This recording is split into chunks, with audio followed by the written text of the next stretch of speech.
34장 1절부터 9절까지 제가 봉독해 올립니다. 34장입니다. 여호와께서 모세에게 말씀하여 이르시되 너는 이스라엘 자손에게 명령하여 그들에게 이르라. 너희가 가나안 땅에 들어가는 때에 그 땅은 너희의 기업이 되리니 곧 가나안 사방 지경이라. 너희 남쪽은 에돔 곁에 접근한 신광야니 너희의 남쪽 경계는 동쪽으로 염해 끝에서 시작하여 돌아서 아그리빔 언덕 남쪽에 이르고 고르신을 지나 가데스바니아 남쪽에 이르고 또 하살 아다를 지나 아스몬에 이르고 아스몬에서 돌아서 애굽 시내를 지나 바다까지 이르리라. 서쪽 경계는 대해가 경계가 되리니 이는 너희의 서쪽 경계니라. 북쪽 경계는 이러하니 대해에서부터 호르산까지 거라. 호르산에서 그어 하맛 어기에 이르러 스닷에 이르고 그 경계가 또 시브론을 지나 하살 에란에 이르리니 이는 너희의 북쪽 경계니라. 아멘. 아멘. 오늘 또 우리 하나님의 큰 은혜가 더하는 복된 한 날 되기를 축복합니다. 이 34장부터 36장까지는 그 가나안 땅 이 토지 분배에 관한 말씀이 쭉 계속 기록된 것을 보게 됩니다. 오늘 읽은 이 본장에도 보면은 가나안의 경계와 기업을 나눌 12지파의 대표자의 명단이 쭉 나오게 됩니다. 하나님께서는 창세기 15장에서 아브라함 때부터 애굽 강에서 유브라데 강까지 이르는 넓은 땅을 주시겠다고 창세기 15장 18절에 약속을 했습니다. 그 약속대로 다윗과 솔로몬 당시에 이스라엘의 영토는 유브라데 강까지 확장이 되는 것이 그대로 이루어지죠. 그래서 역대하 우리가 9장 26절에 보면은 다윗과 솔로몬 당시에 이스라엘의 영토가 유브라데 강까지 확장이 됐다고 하는 것이 나타나고 있는 것을 보게 됩니다. 오늘 이 본문에서 하나님께서는 가나안 땅에 사방 경계를 그어 가지고 그들이 들어갈 청사진을 하나님은 모세에게 제시하고 있는 것을 보게 됩니다. 그러니까 동서남북 모두 땅을 경계해 가지고 그들이 들어갈 가나안 땅에 대해서 쭉 말씀하고 있는 것을 보게 됩니다. 그래서 오늘 아침에는 우리 지난 33장에 이어서 이 가나안 땅의 경계에 대해서 계속 말씀을 잠시 살펴보면서 이 말씀을 통해서 우리에게 주시고자 하는 중요한 교훈이 무엇인가, 우리가 이것을 바라보면서 오늘 아침 기도하는 시간 되기를 바랍니다. 먼저 이 땅은 믿음으로 들어가는 땅이라는 교훈을 우리에게 주고 있습니다. 믿음이 없이는 그 땅에 못 들어간다. 아직 그들은 사실 지금 이 이야기를 할 때는 그 땅에 들어가지 않은 상태였습니다. 하지만 하나님은 이미 그곳에 들어간 것처럼 경계선을 다 긋게 하셨다는 거죠. 들어가지도 않았는데. 그래서 1절과 2절을 보면 분명히 그 말씀을 우리가 알 수가 있습니다. 이스라엘 백성에게 주시겠다 하신 땅은 오늘 본문에서 보다 훨씬 광대한 곳이었는데 단지 다윗과 솔로몬 때에만 모든 것이 다 성취되었다고 하는 것입니다. 그러니까 하나님의 주신 이 땅이라든지 하나님의 약속은 약속대로 그대로 언젠가는 이루어지게 돼 있다 하는 그런 말씀입니다. 하나님은 그 백성의 형편과 믿음에 따라서 약속을 완성케 하신다는 겁니다. 그러므로 우리 연약한 믿음으로 인해서 우리가 더 받아야 될 것을 덜 받는 일이 없는가, 그런 생각을 한번 해봤으면 좋겠다. 그런 말씀이 이 말씀 속에서 저는 깨닫게 되었습니다. 우리 연약한 믿음 때문에 혹은 내 잘못 때문에 하나님의 축복을 내가 더 받아야 될 것을 덜 받는 일이 없는가? 한번 여러분 생각해 보시기 바랍니다. 내 연약한 것 때문에, 연약한 믿음 때문에. 그래서 따라서 우리가 미래에 들어갈 천국도 믿음을 가진 자만이 들어가는 곳임을 우리가 알아야 돼. 천국은 믿음으로 가는 나라입니다. 마음 착해도 못 가고 좋은 일 많이 해도 못 가고 천국은 믿음으로 가는 나라라는 게. 믿음이 없이는 천국은 못 갑니다. 그래서 우리 찬송가에 보면 믿으면 하겠네 주 예수만 믿었어. 믿음으로 가는 나라, 하나님 나라. 그래서 이 땅은 믿음으로 들어가는 땅이다. 영적인 이 가난, 이걸 우리에게 보여주죠. 믿음이 없이는 못 들어간다. 믿음으로 가는 가나안 땅이다. 첫 번째 교훈입니다.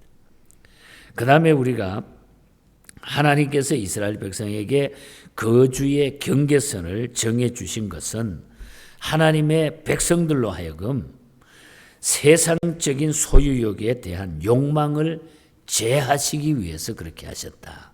세상적인 욕망을 제하시기 위해서. 모든 것이 다 하나님의 땅이지만 하나님은 택하신 백성에게 경계선을 그어 놓으셨다는 거예요. 그러니까 마음대로 살지 말라는 거죠, 이 말은. 그러므로 우리는 하나님이 허락하시고 하나님이 그으신 경계선 안에서 만족함을 누리라는 겁니다. 하나님이 주시는 것에서 만족함을 누리는 것이, 이것이 하나님의 자녀죠. 하나님은 무엇이든지 성도의 형편과 필요에 따라서 분명히 주신다는 거예요. 그러니까 다시 말하면은 하나님의 그어 놓으신 그 선을 넘지 말라는 겁니다.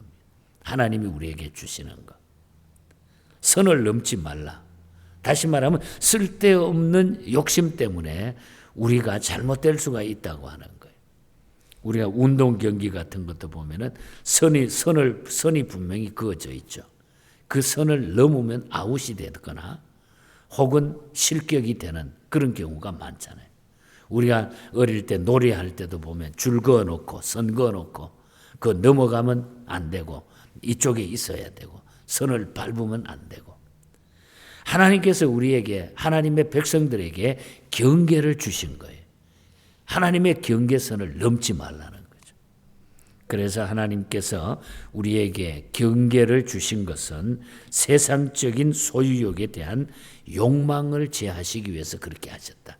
그 경계가 없으면은 우리가 마음대로 살아버리는 거예요. 그래서 경계선을 주셨다. 믿음으로 가는 나라. 그 다음에 하나님의 경계에 그것을 넘어가지 않는, 내 욕심대로 살지 않는 하나님의 뜻대로 가는 나라. 그 다음에 우리는 하나님께서 이스라엘에게 준 땅은 매우 작은 땅이었다는데 또 귀한 교훈이 있습니다. 매우 작은 땅이었어요. 남북이 약 150마일 정도밖에 안 됩니다. 남북이. 그리고 동서가 한 50마일 정도. 우리나라의 그 강원도 정도만한 땅이 된다는 거예요. 이스라엘 그 가나안 땅에 그 이렇게 모든 땅의 넓이를 보면. 그러니까 아주 작은 땅이죠. 하나님의 축복은 그 크기에 있는 것이 아니라 그 크기에 협소함에 비해서 토양이 아주 비옥함으로 특별히 보상해 주셨다는 거예요. 그래서 지금 이스라엘 그 땅이 그 조그만 땅에서 사는 사람들의 그 주이시들이 지금 세상에 어떻게 살고 있습니까? 그 사람들의 영향력이라고 하는 것은 전 세계에 미치고 있는 거죠. 그 파워라고 하는 것은 말로 할 수가 없는 거죠. 그러니까 우리가 작다고 해가지고 무조건 나쁜 게 아니고 작다고 해가지고 그것을 우리가 무시할 수가 없다는 거예요. 하나님의 축복은 크기에 있는 것이 아니다. 이 세상에서 땅이나 재물을 많이 가지고 있다고 해서 성도들에게 꼭 그것이 유익한 것만은 아니라는 겁니다. 물론 많이 있으면 좋겠죠. 하나님께서는 성도에게 꼭 필요한 만큼 주신다 그 말이에요. 그래서 우리가 하나님의 백성은 먹고 입고 살아가는 것은 걱정하지 마라. 하나님이 꼭 필요한 만큼은 주신다. 왜? 그 주시는 자체 위에도 하나님의 뜻이 있다는 거죠. 그러니까 어떤데 너무 여러분 거기에 대한 욕심을 갖지 마세요. 안 그러면 우리가 근심하게 돼요. 의인의 작은 소유는 하나님의 사랑으로부터 온다 그랬어요. 그래서 성경에 보면 의인의 적은 소유는 하나님의 사랑으로부터 주어진다. 이 놀라운 진리잖아요. 그걸 우리가 예수 믿지 않으면 우리가 그걸 깨달을 수가 없는 거예요. 하나님께서는 풍성한 축복을 함께 주시며 악인의 풍부함보다 더 한층 낫고 더 한층 위로함을 우리에게 주신다. 더해 주신다 그랬습니다.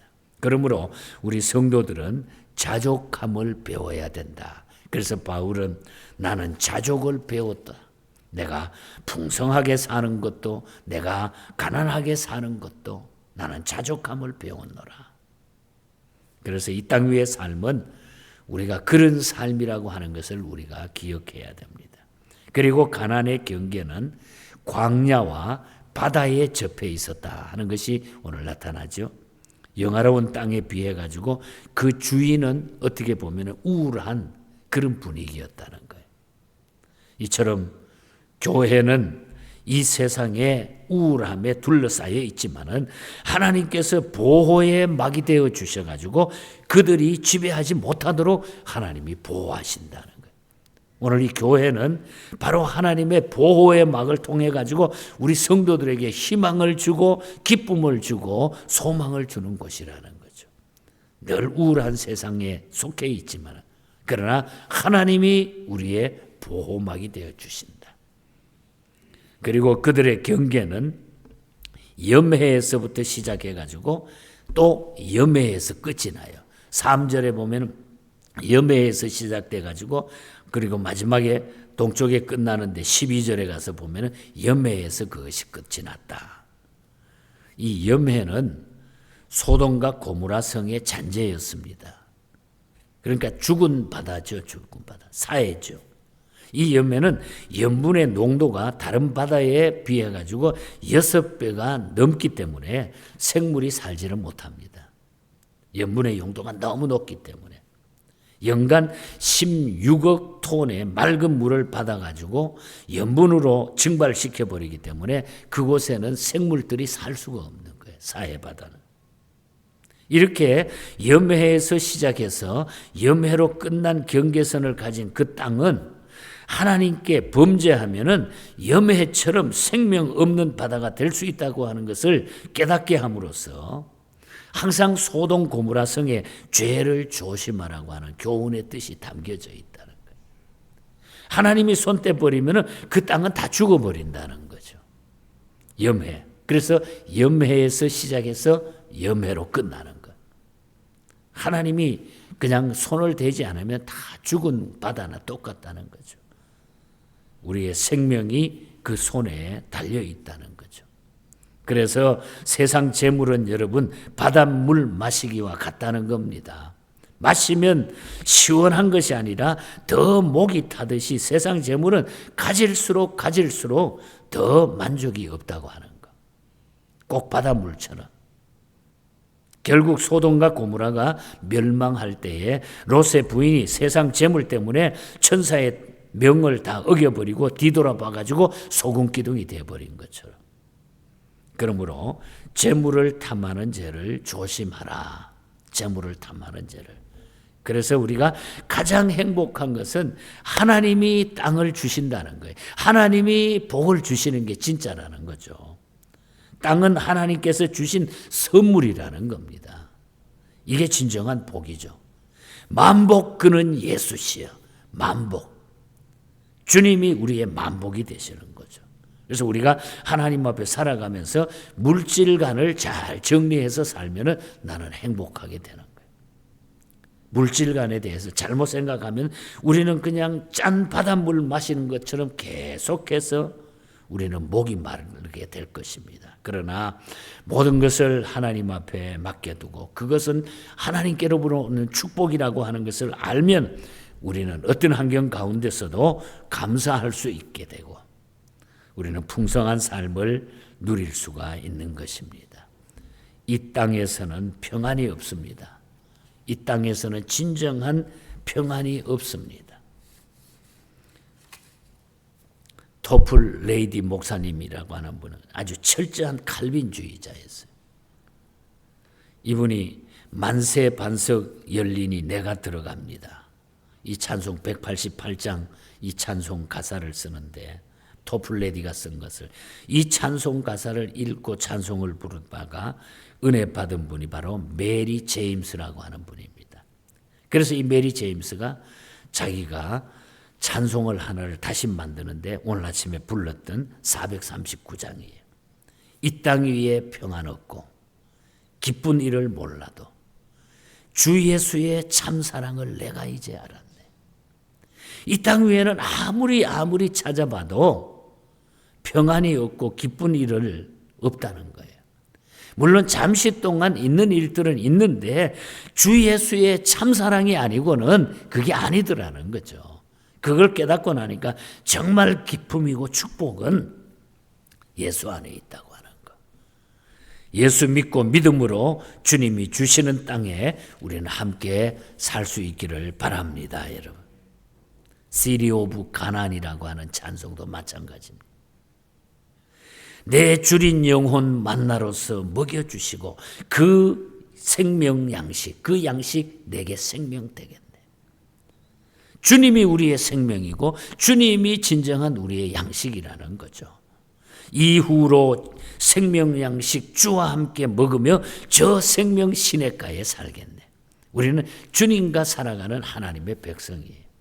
그래서 우리가 영적인 그런 천국의 모습이 담겨 있는 이 가난의 경계, 땅을 나누는 그 일을 너무 많이 이야기를 했어요. 성경에 보면. 그거는 우리가 받아야 될 천국의 축복이기 때문에 우리가 기다리고 우리가 바라보고 우리가 가져야 될 길이 산다고 하는 영원히 사는 길이 살겠네 나 길이 살겠네 하는 나의 꿈이고 나의 가장 중요한 소망이 거기에 있기 때문에 그 땅에 대한 이야기를 많이 했습니다. 그런데 이 땅은 바로 하나님께서 주시는 선물이다 하는 것.